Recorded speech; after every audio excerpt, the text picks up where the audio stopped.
ಸ್ನೇಹಿತರೆ, ಹಂಪಿಯ ಈ ಜಾಗಕ್ಕೆ ಸಾಕಷ್ಟು ಜನ ಯಾಕೆ ಬರಲ್ಲ ಗೊತ್ತಾ? ನೀವು ಮಾತಂಗ ಬೆಟ್ಟದ ಮೇಲೆ ನಿಂತು ನೋಡಿದರೆ ಹಂಪಿ ಹೇಗೆ ಕಾಣುತ್ತೆ ಅಂತ ಗೊತ್ತಾ? ಇಲ್ಲಿಗೆ ಬರಲು ನೀವು ಬಂಡೆಗಳ ಮಧ್ಯೆ ಇರುವ ಹಳೆಯ ಕಲ್ಲಿನ ಮೆಟ್ಟಿಲುಗಳನ್ನು ಹತ್ತಬೇಕು.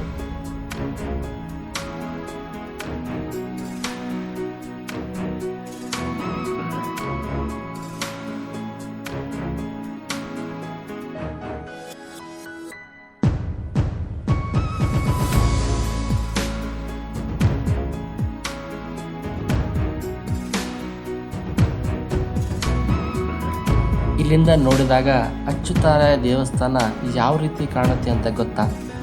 ಹಾಗಾದರೆ ಮುಂದಿನ ವಿಡಿಯೋದಲ್ಲಿ ನೋಡಿ ಇದರ ಸಂಪೂರ್ಣ ಮಾಹಿತಿಯನ್ನು ನಾನು ನಿಮಗೆ ನೀಡ್ತೇನೆ. ನಮಸ್ಕಾರ.